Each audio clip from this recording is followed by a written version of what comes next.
the top 5 meta decks this Yu-Gi-Oh format. Class, today we are going to be discussing a very important topic. Whether you are playing these decks or you want to learn how to beat these decks, you're going to need to watch this video. And of course, like normal, for you Slifer slackers in the back, there's a test this video. Today, big dogs, not only will I be talking about the best decks in Yu-Gi-Oh and why, we'll also be breaking down these Yu-Gi-Oh decks so you can be better prepared for any situation that comes at you. Let's go ahead and jump on in. What's going on with y'all big dogs? And it is an amazing day for Yu-Gi-Oh! I hope that your day phenomenal. But if it isn't, don't let what happened at the beginning of your day ruin the rest of your day. Since we had an important discussion about YCS Providence, we had to move Update Monday to Update Tuesday, a particular time where I trick you into thinking that it's a Yu-Gi-Oh video only to talk about something to help you become a better person overall. Big dogs, it is getting towards the summer. So as you already know, I'm incredibly active. My rheumatoid arthritis is down, my testosterone is up, and Bird, she's in a cage, so we wildin' every night. But one thing that I do know about working out and making yourself stronger and preparing yourselves for the summer is that doing the same thing over and over and over and over and over and over and over and over again can work. But also changing up how you do the things over and over again works too. If you caught the reference, I want you to let me know. I have done something which could be considered as sinful in my workout Bible. I have not squatted in a month. I have not touched a single barbell. I haven't benched in a month. I haven't deadlifted in a month. Instead of doing the Olympic lifts, I've been focusing on variations of it. I've been looking for other ways to improve my craft without doing the exact same thing. And to be honest with you, you can apply that into any scenario that you want to. If you're consistent and you're doing something well, you should probably look at other ways to be able to do it. Improve your game. Challenge yourself. Take things away. And if you come out on top, you might be a dog like your boy. I can't wait to get back to them squats and show you what I'm really doing.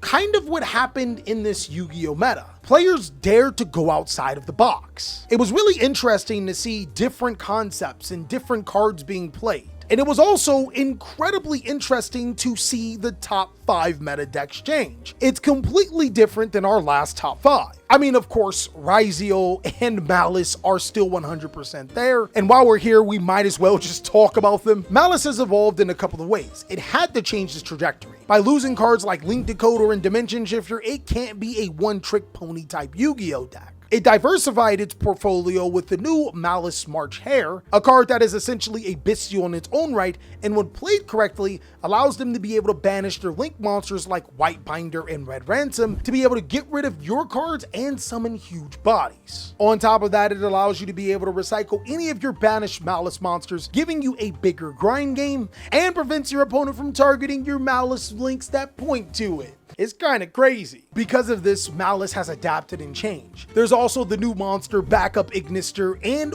Wizard Ignister. These cards are perfect extenders. Losing Link Decoder wasn't the end of the world because these cards are really good for allowing you to step up your game. With Backup Ignister helping you fix consistency issues by getting you any Dark Cyberse monster from your deck to your hand, and Wizard Ignister allowing you to be able to special summon itself to the side of the field, free monsters. The deck has actually taken a step forward, but had to change some things. Malice has become more of a Cyberse Link type Yu-Gi-Oh deck, similar to some of its Cyberse predecessors, like Marincess, like Solomon Great, like all of those other strategies. Malice has 100% grown into the deck that it is, and is expected to be a strategy to be a contender. Now, when I said that Malice would never be the de facto best deck in Yu-Gi-Oh, you guys kind of came at my head. Bro, y'all was shooting. Y'all was back. I had to duck. But then I found out y'all ran out of ammo.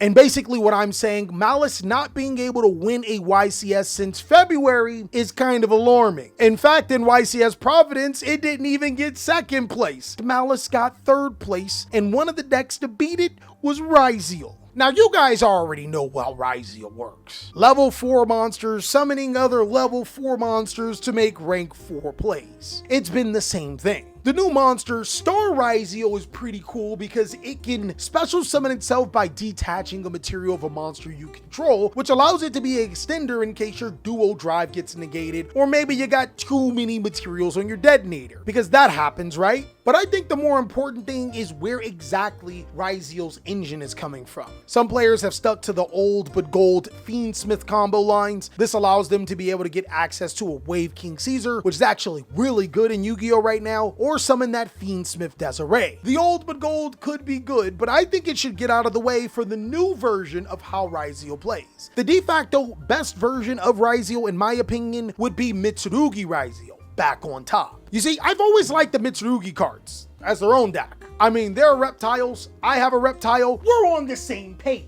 My lizard, you goofy goober, Chi-Chi, the one that I won't touch. Don't think anything else. And what's really cool is that the Mitsurugi cards actually feed into Yugioh, unlike Fiendsmith. You see, Fiendsmith is conflicting with Yugioh. You have to lead off with your Fiendsmith cards in order for your Yugioh cards not to lock you. But with the Mitsurugi card, since it doesn't need the extra deck, you just simply play them whenever you want. And another amazing thing what players have been doing is that they've been summoning their level 8 Mitsurugi monsters and using them for an Exceed summon into Jugluxin. Now, excuse me if I said this card's name wrong, but Divine Golden Shadow Dragon Jugluxin allows you to be able to add a Tachyon card from your deck to your hand when it's summoned. Now, chat, help me out here. We got a multiple choice question. When you're searching a Galaxy or Tachyon card, what are you searching? You can search Galaxy Soldier as A. You can search Tachyon Transmigration as B. You can search Transmigration Tachyon as 3,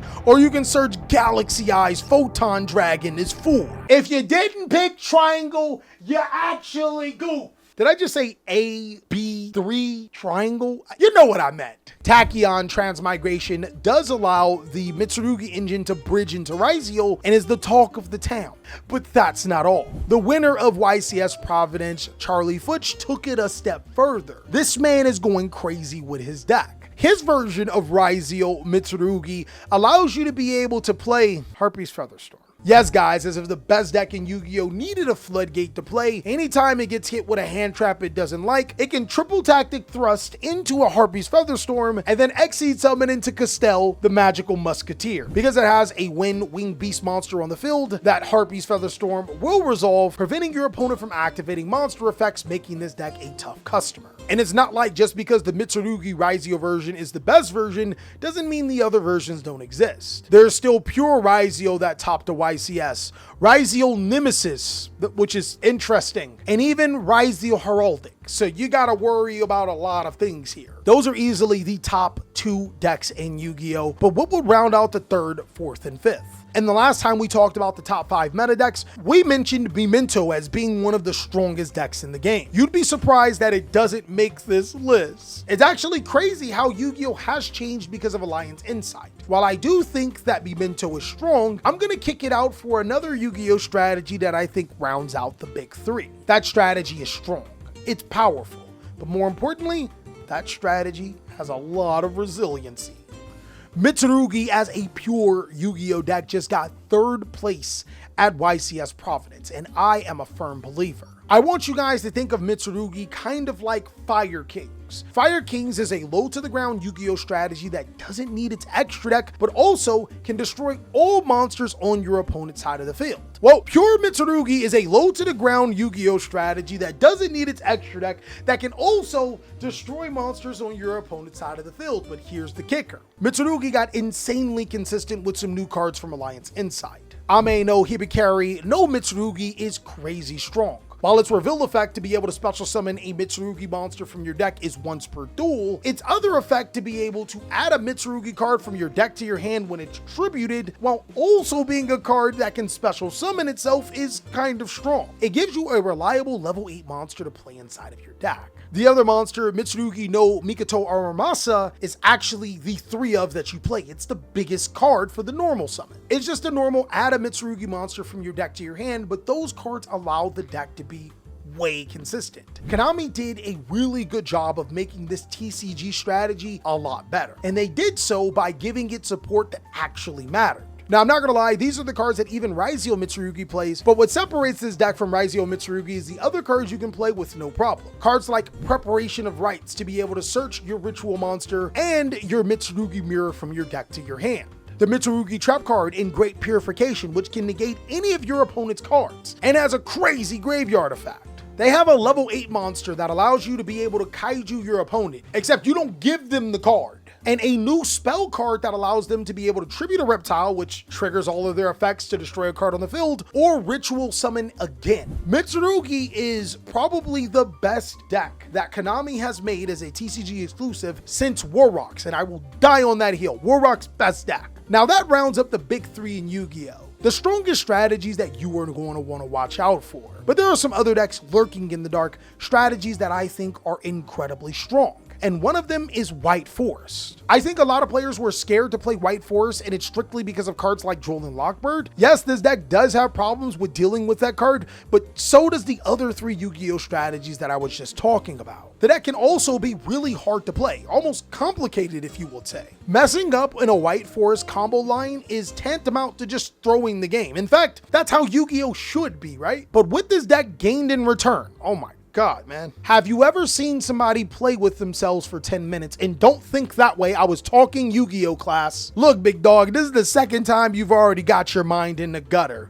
But I'm going to give you a get out of jail free card and won't send you to the dean's office if you go to TheCaliEffect.com to pick up your Raven Wing sleeves. In fact, even if you didn't think about it, all y'all going to the dean's office if you don't go to TheCaliEffect.com and pick up your Raven Wing sleeves. Not only is it the #1 sleeve in all of the world, it's also the cheapest sleeve when you compare it to my competitors, who are #2, 3, and 4 respectively. So if I were you, I would go to TheCaliEffect.com and not only buy your sleeves, I'd pick up your merch today. It's incredible. But White Forest has actually gotten really, really strong. We already knew that it was a powerful deck, but lost to cards like Droll and Nibiru. Now the deck does not lose to Nibiru. I mean, in fact, the deck really doesn't fear many hand traps. And if you are going to be playing a super competitive deck, you probably want to play one that doesn't fear any of that. Monsters like Silvera, Wolf Tamer of the White Forest, have always been really strong, Book-a-mooning your opponent's entire board, but the new Synchro monster in Snake Eyes Vengeance Dragon is ridiculous. I had to read this card twice,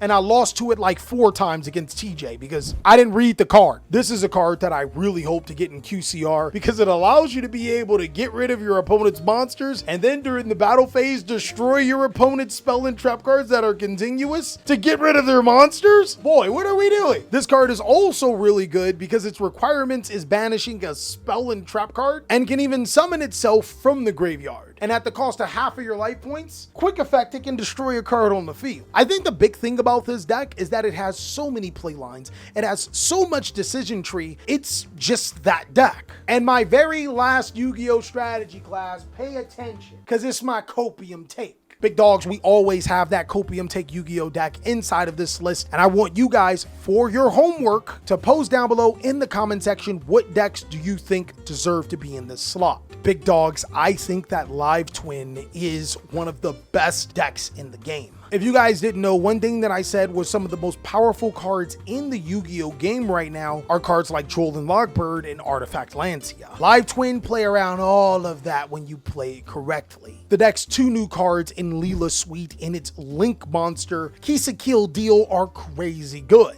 Being able to send Leela Suite, which is a card that can keep special summoning itself back to the side of the field, and Kisa Kill Deal being full Fiendsmith combo is outrageous. I think that Live Twin can be such a solid contender. I even made a deck profile talking about how this deck is a complete problem. So of course, big dog, if you guys want to find my particular build and everything that I think about it, go ahead and check out that video right now. Because not only did it top YCS Providence, it actually won a regional over the weekend. So there's definitely something to talk about when it comes to Live Twin Fiendsmith. But all right, class, that's all that I have for the top 5 meta decks this format. Again, remember your homework. You guys are to post down below in the comment section what is a Yu-Gi-Oh! Strategy that you think can compete. Also, for the people that are a part of the Patreon gang, I'll be putting personal deck list on my Patreon as a special thank you for helping me pay my editors. Thank you so much for watching out the entire video and supporting the channel. But again, if you want to see more videos and continue to support, go ahead and check out these videos so I can catch you on the next one.